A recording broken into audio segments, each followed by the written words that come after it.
Charlie Parsons for Boxing Social in association with William Hill and Empire Fight Store. Ben Davison and the Noob, just how nice is it to hear those three words? I saw how much it meant for you up there when the scorecards were read out. Where'd you get it from? What's saying? Give it to Leigh. Has he seen it? Yeah. Oh, he had it on there.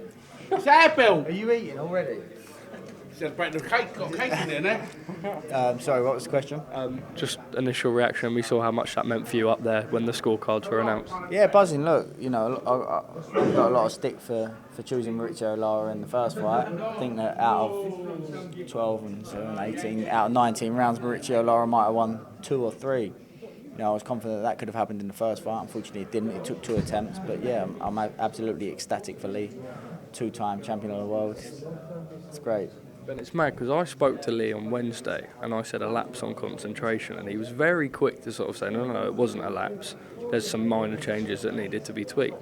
And at the time, to me, I just sort of, I didn't know how to sort of process those words on such a quick turnaround. You can imagine from the outside it seems so strange. But I just said to Eddie, it's gone perfectly, right? Everything as planned.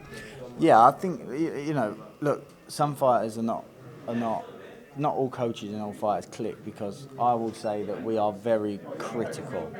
But I'm critical of myself. Something that I was critical of myself from the first fight was I felt like the way I spoke to Leigh in the first fight, I was a little bit too high tempo myself. I felt like it was something that I took upon reflecting on myself and my own work, that I needed to be a little bit more calm in my delivery to Leigh. Leigh is the type of fighter that sometimes you do need to rally him up and switch him on, but I thought, you know, something that when I reflected on myself, it was important for me to be a little bit calmer when getting my points across to Leigh, something that I took into consideration.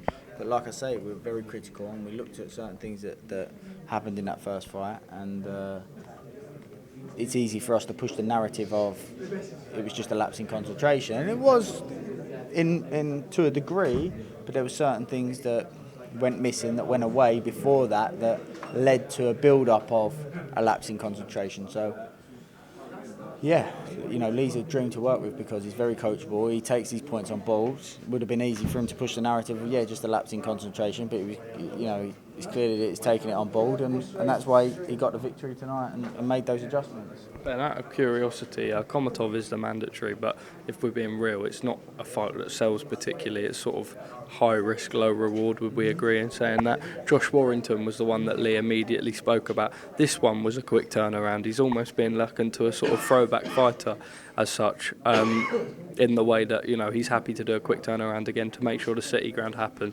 You, part of the team, we see how much that would mean to him. Is that the next move, ideally? We'll have to take it step by step, but I think that that's the fight that makes sense. In my opinion, that's a mega fight. Both guys have got football teams behind them. Leigh's profile is only going to shoot up again with a massive victory like this tonight. But at the same time, it's 2 back-to-back fights, tough fights, even if they're not physically tough all the time. Sometimes they're mentally draining, training camps, etc., etc. So Leigh will need a little bit of a rest, and we'll sit down, have a meeting with the team, and come to the conclusion of what's next.